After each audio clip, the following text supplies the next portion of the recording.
What's up everyone, it's Ambor's new video, and in this video actually it's an interview, and I asked an Israeli fan press media Chacha Asido representative of Israel, if I can say it like this, who was in the press center, who was in this bubble, and I'm very curious of all the rumors what happened there, because this is the reason I'm invited her to this show. It won't be funny probably, I don't know, maybe it will be funny. Will it be funny, Chacha? I guess. I hope it will be funny. I hope that we will have a lot to talk, but you understand why, and also you understand, also Chacha understands why I invited, because there was a huge drama over last week's, previous weeks, about Eurovision, about Israel at Eurovision, about how fans are behaving towards Israel, and maybe vice versa. And definitely, I was pointing a lot of criticism over the fans and especially fan press media. And I also ask, and also I want you, Chacha, to know other people from not Israeli part to take part of the chat with me. Still without response. I wonder why, but now it's your turn, and I would like to know your part of the story, because for sure you were in the center of attention at some point, and you can tell me how it was. And the first question is, how was really the atmosphere in the press center, from your position, of course? So it was different than previous years because I will say many people ignored us completely. People that we knew in the past, people that were friends with us, didn't talk to us. But you could feel the pressure in the press center, and I would say that most of them of the fan media didn't act professional at all. Um, What do you call professionalism? Like in this case, because I'm also telling this about fan media in general, that they are not professionals, most of them. I would say 99%. So how do you perceive professionalism in this case? I mean, most of them didn't cover the Israeli song, the fan media. So that's the basic. You don't have to like it, but it's there. Yes, but there was the situation with the boycotting announced in front from many of the, let's say, fan media. Uh, I don't want to now question if I, like, everybody knows I disagree with this, but this is everybody's choice. But I'm more interested about how was the behavior towards you, because now you said they ignored you, they, like, friends didn't talk to you. uh, did you try to approach them? Like, how can I, like, imagine I wasn't there, so I cannot, I don't know what to imagine. So how was it? So, so basically, the people that said things against Israel and us particularly, like we knew that they did it. So obviously, I didn't approach them because I don't want to. It will feel fake for me to do it because obviously they talk about me. But I can tell you, one of them approached to us, to Tal and I, and talked with us, and she asked him, "What do you think about the Israeli song?" And he said, "It's my last place for my reasons, but I won't get into political." And I told him, "But you are, like, Obviously, yes. that's what you're doing right now." And he answered me, "Yes, I am." So it just sounds so stupid. um, but I mean, I like there is a group of fan media that everyone knows, everyone that watches the video knows them, and we were friends last year. Did in some videos, in their videos as well, and I can tell you that except one of them, everyone completely ignored us. They were like behind us when we entered the press center for the first time, so they knew we were there. It wasn't like we said completely different. Like, they knew we were there, and they decided not to talk with us. And even, I don't want to say names, but one of them Of talked course, with us. don't. Yeah, I don't want to, but they know which ones. um, but we talked with them even after the war started, and I can say that one of them talked with us and told us that Um, don't take it personally that I'm not covering the Israeli song. And she she was nice to us, but then at the press center she acted completely like a child. Like it wasn't like the minimum respect wasn't there. Yes, not even high and so on, right? Yeah. United by music, guys. This is perfect. How how yeah, I'm not Israeli. I'm not even Jewish, but I have a big empathy for this, maybe from a different side. But I cannot probably empathize. How is this feeling for you? Because of course you weren't the only Israeli fan media over there. Uh, what what does it create? What like how, because you were there for a week. It's a long term. It's not. It's a long period, especially in such atmosphere. How does it 9 days. feel? So obviously it's sad that we got to this point where we're like not welcome to the place that we love so much. I will just disclaim it's just because they're Israeli, right? This is the creepy part. Yeah, like before the war started, everyone knew us before, like they know us, they were really nice to us back then. And after that, they were acting like we're not there, like no one talked with us. They were, I would say, the positive side that we got to meet more of the the official media. Mm-hmm. So we got to meet new people and talk with them. They were acting really professional, unlike the fan media. And I have to say something. If the fan media will keep acting like this, I'm pretty sure that we won't get any fan media accreditation in future editions. Yeah, this is what I was talking about in one of my videos. That the logical conclusion of boycotting or behaving like this is that no fan media will be presented at the event. Because why? Because that just creates unnecessary dramas. But I of course I interrupted you. Sorry for this, but I really would like to understand in detail, like, how does it feel when you are that ignored just because you're from a certain part, like country, and you're ignored the way that not even a hi is said. So basically, the one word that I want to say is aliens, because I felt like people were like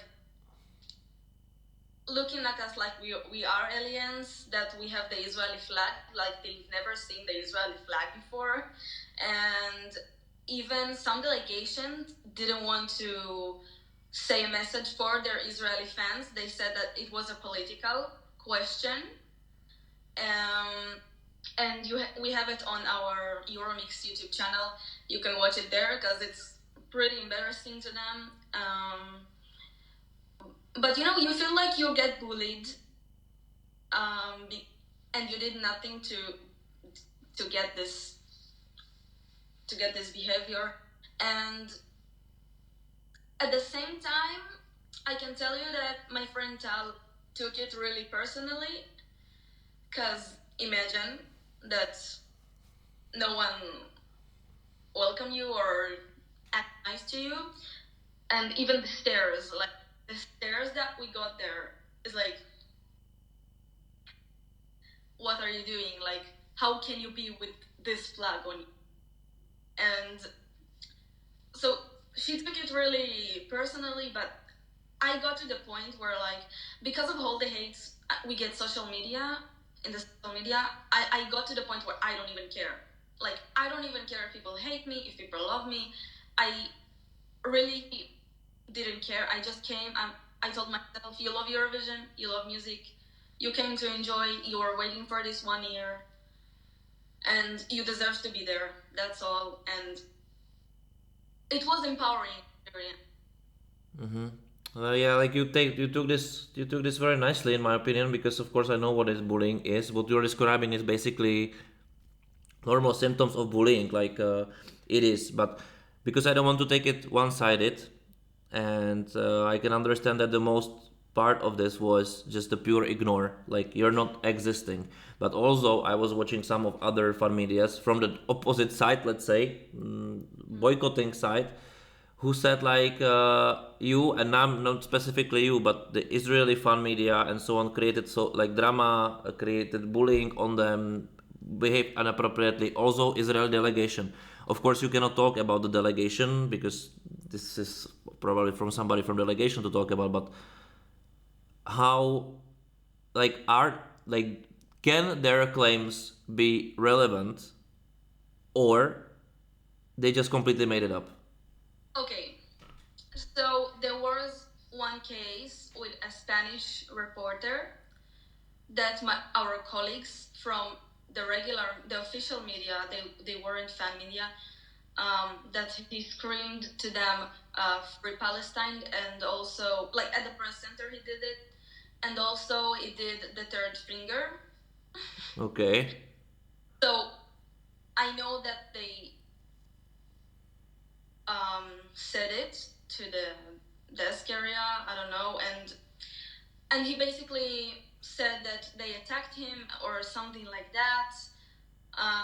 They basically talked with him, as I know, but I mean, he was really aggressive overall, even if he didn't talk with us, like, from Yeah, Europe. okay. But it was, is yeah, like, I will say, like, Joost act in the press conference. Yeah, that was very embarrassing from my point of view for the whole Eurovision after all. But okay, this is another topic. But because how many, do you know how many accredited people from Israel were in the press center? Yeah, so fan media, it was only us, so um, five, no, one more, Six six. people. Uh huh. Yeah. And the official media, it was around five as well. I don't remember exactly, but Mm-hmm. Yeah, and this is for me. This is not so many people because there are another, like, I don't know, 200 other people, uh, who pull the all blame of the situation on being you being there.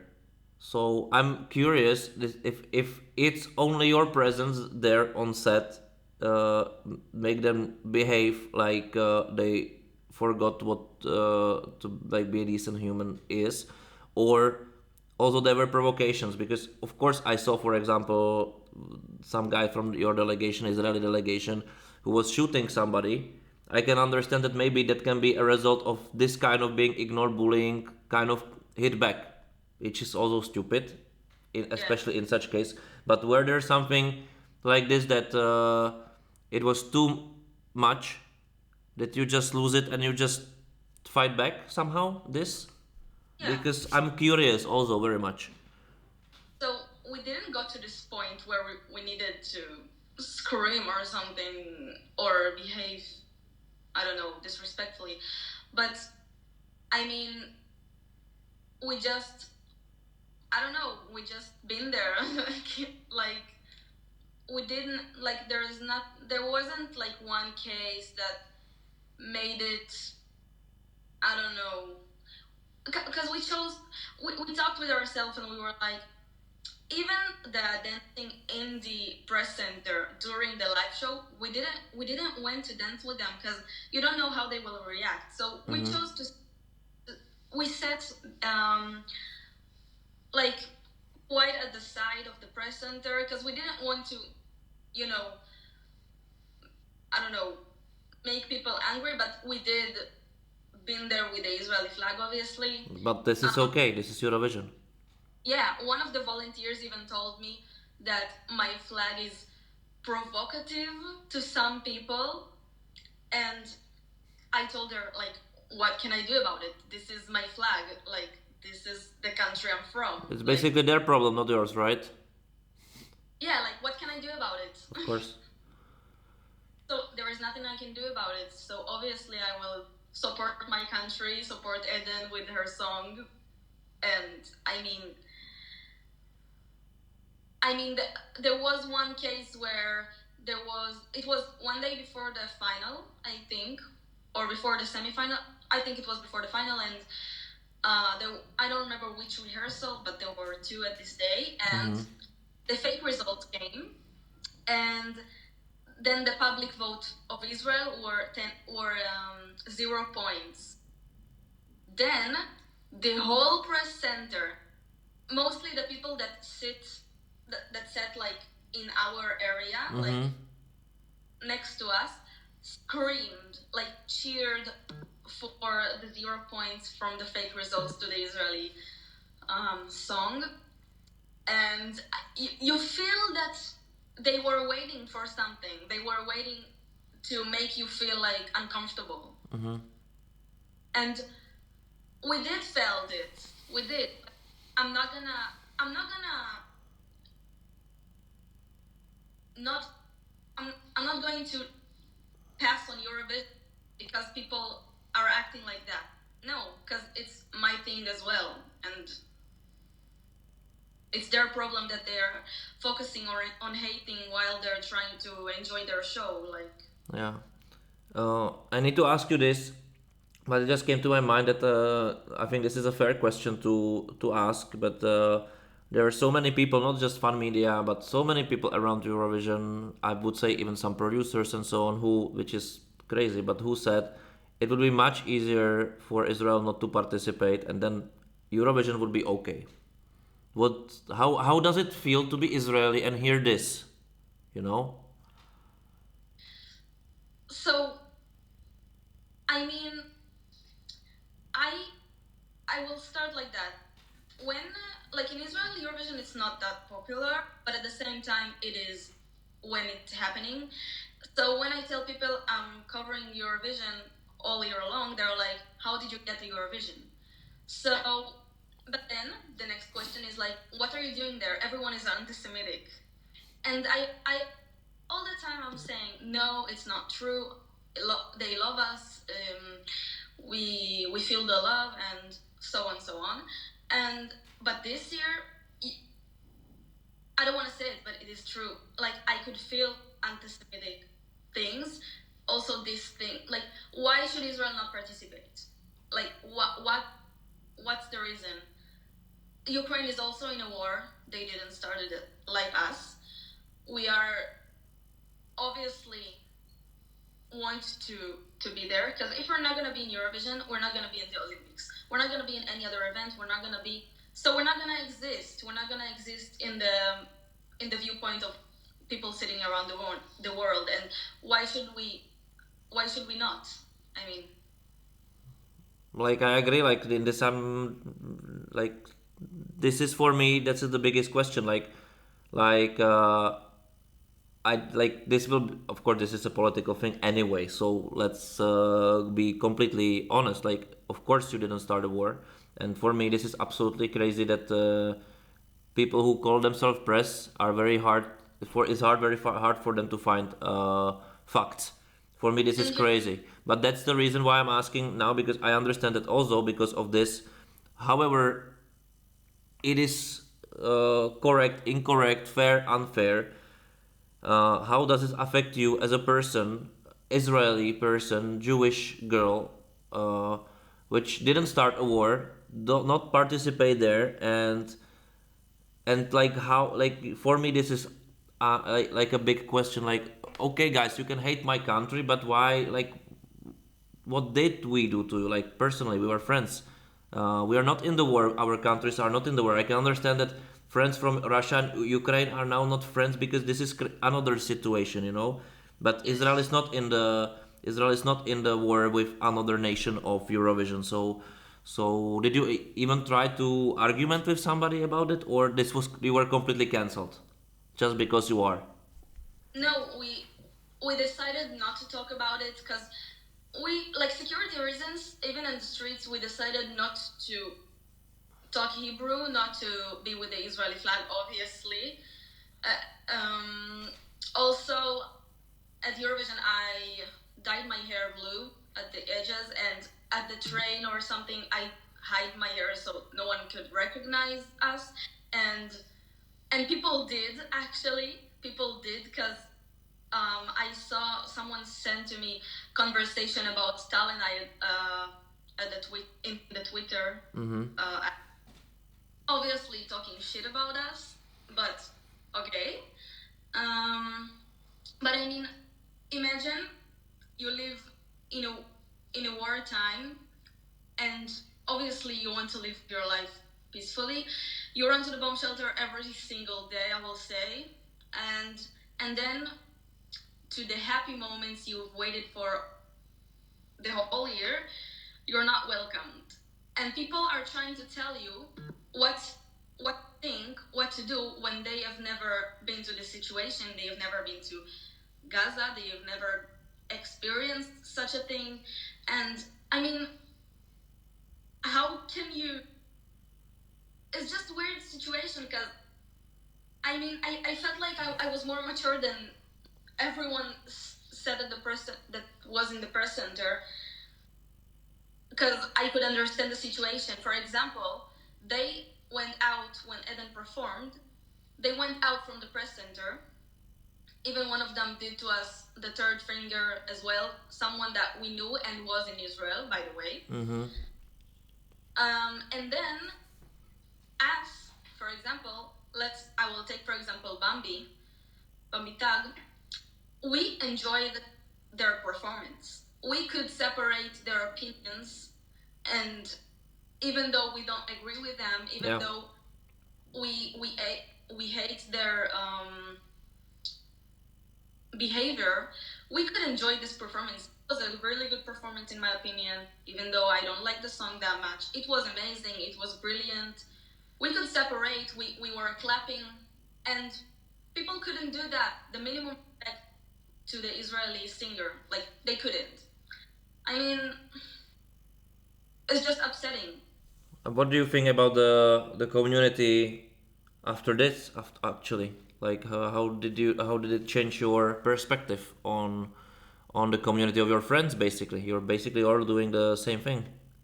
Yeah, so I will say it's really harsh. I don't have 100% trust in anybody from abroad, like I did before. Mm-hmm. We learned it the hard way, and I got to many cases where I needed to explain myself why we need to be in Eurovision. But overall, you can't trust people after that. I can say I don't trust anyone that hasn't experienced this, and yeah. Yeah. So imagine that the war is over, that the tension will pull off, and then you come back to the press center, and everything will be kind of fine. Like it won't ever be, right? It will take time. I mean, I want I want forgive them 100%. Even some of them, like, were talking to us. I couldn't not do a fake smile because obviously it was fake. Obviously it was fake. I couldn't separate, like, I couldn't separate what they said, because what they said is towards me as well. It's not only towards my country. It was really, like, it was too much. Like, I'm not asking people to stand with Israel if they don't think so. Mm-hmm. Okay, fine, but don't say crap. Don't act like a 3-year-old. And yeah, that's all. Yeah, I said in one of my podcasts that Eurovision kind of was hijacked. Do you have the same feeling? That it What is that I mean that this is just like the metaphor for fans and some artists took it as a stance, some it like it's theirs, like it's not EBU's, it's not the public broadcasters thing, but it's like we are fans and we have the biggest right to shape it our way. Yeah.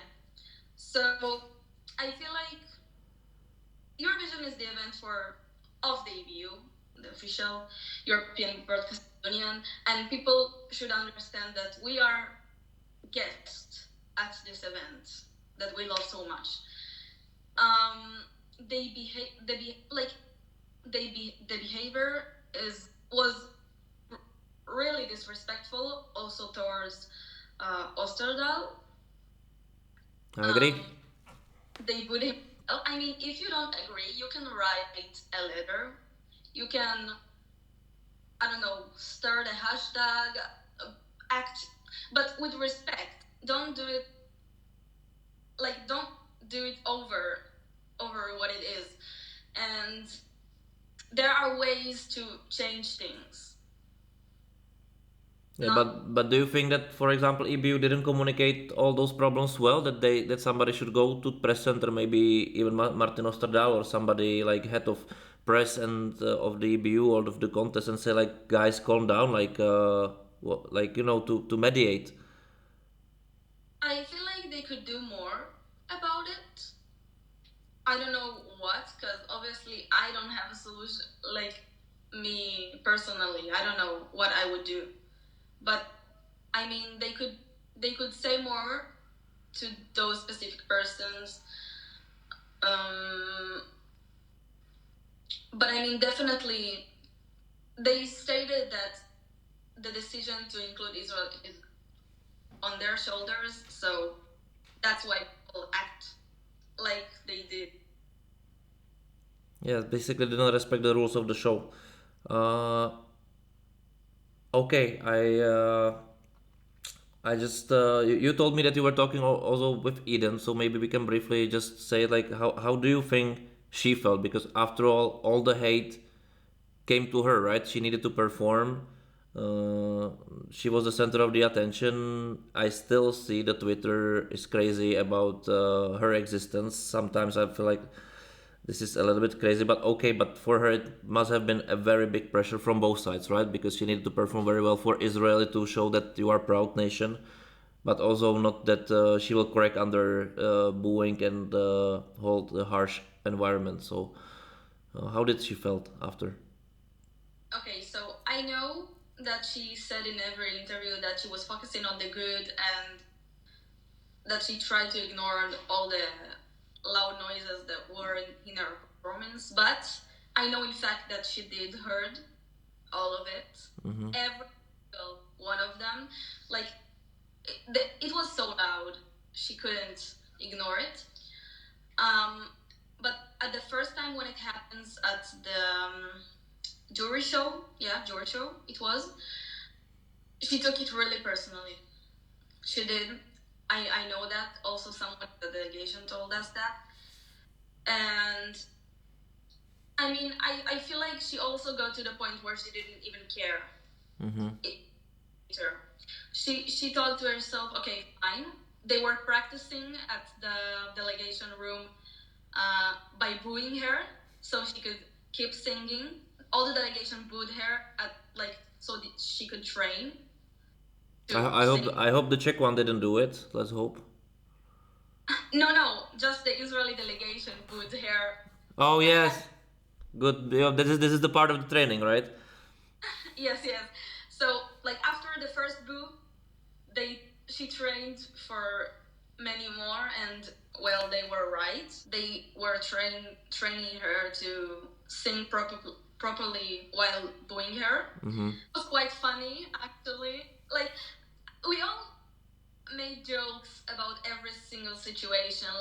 I know it's bad, but also Holocaust jokes and of course, like humor, guys, and also this is for you. Like humor, this is like when we stop to have humor and making fun of everything, even the most morbid things, we are done. Like this is very important, right, in our lives. Yes, because imagine we could all focus on how it was bad for us, how I will tell you more, but we had more experiences and bad in bad environments sometimes from people, and we could focus on that, but we were just laughing about it so hard that the Eurovision experience was amazing. We enjoyed this Eurovision, so I think that was amazing goal to achieve. But I know that she felt she took it personally, and then she said you know what, I don't care. What can you do?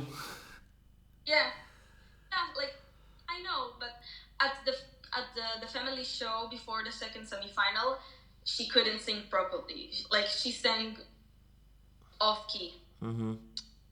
The boos were even massive than the previous rehearsal, and you could feel that it affected her. But that was the jury show, right?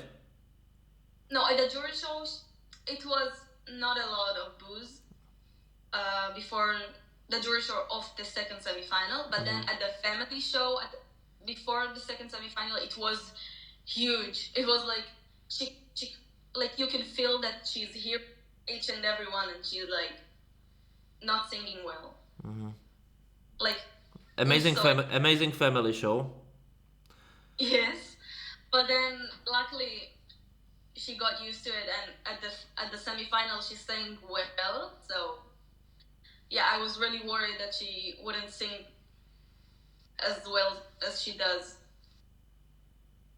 Yeah. But I think she managed to get through. Good. And how is the situation now in Israel? Not mean about the war, but about Eurovision. The first 2 weeks passed. How is it? How it's perceived? What the media said? How also it's to be back? So when we came back, we had a connection in Czechia actually, and Tal and I looked to each other and we were like, we didn't get bombed. We survived. So we were sure that maybe something will happen, but luckily it didn't. But at the media, I mean, all the people talked about the juries. We weren't surprised. We knew that this will happen, and we said it in every interview that the official media interviewed Tal and I for like 14 of them, and we said in each and every one that we're not expecting anything from the juries because we know they want their name with the Israel at all. Shame on you. Yeah, That was through camera. Their name will be published, and I mean, you know. So we knew that, we didn't expect it, but everyone here at the media probably didn't expect it. So they're talking about it like that this is a jury song, and how is it possible to ignore it for not giving it even one. That's what I thought as well. I mean, I did expect to happen. Yeah, but there is still hope, right?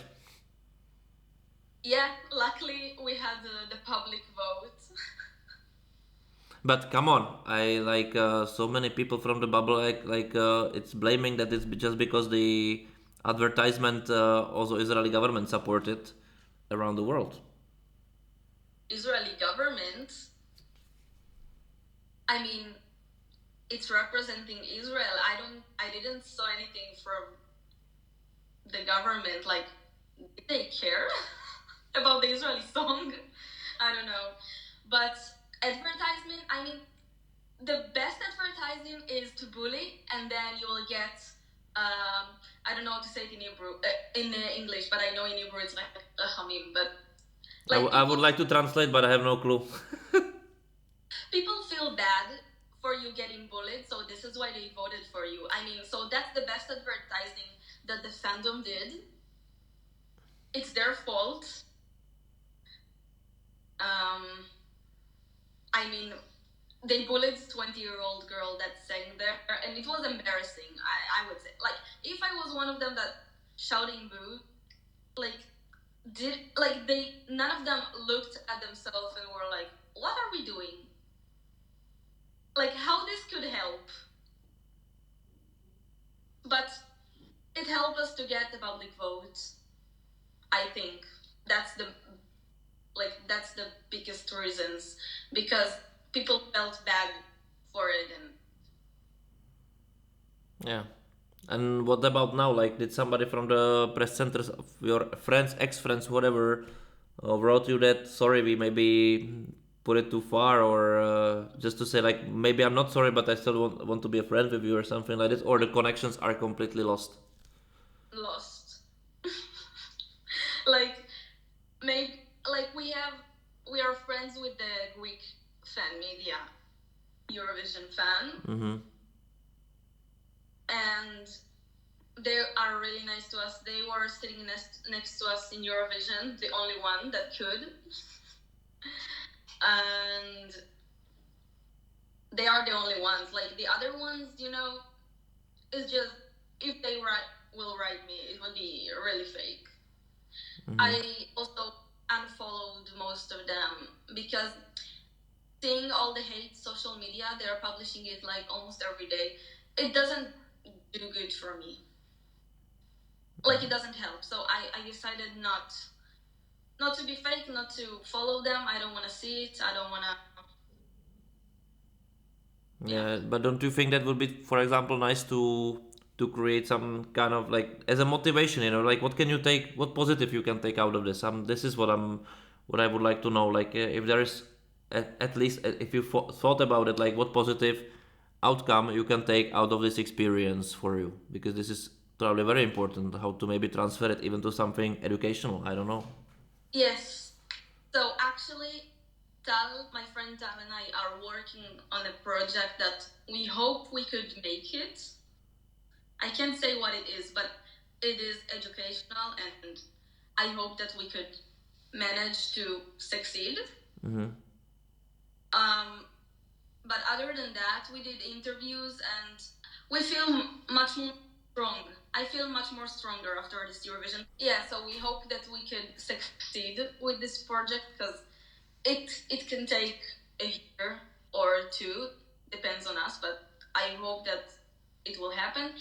But other than that, we did interviews, and personally, I feel much more stronger after this Eurovision, because I've noticed that I don't need anyone to love me to succeed and to enjoy, because I did enjoy, and with all of my friends, and yeah, and I think this is a very very nice positive ending of our interview. I'm very glad that you took time for it, for me, that you are not afraid to talk about this matter with me also. Unlike the people with the fake profile on Instagram that says bad things about me, I'm not afraid. I think I have a big fandom also. Don't worry about that. Something positive in this world. No, I think it's very important to take positive things out of the bad experience, because that can, after all, happen to anybody. And I'm glad that you feel that it makes you stronger, and that your projects will work fine. I'm also thankful that you honestly talked to me, and I hope this is not the last interview we're having together. Let's see. But thank you for your time, and have a have a perfect day. Whatever, shalom or toda rabba for everything, or whatsoever. What would you say to say goodbye and not to be very very awkward? Lehitraut. Leithout, something like this. And also leithout to you. Hope you enjoyed this interview. Don't forget to subscribe to the channel, like the video, share the video, become a member if you want to have a special content just for you. And that's it. See you next time. Thank you for watching. Bye.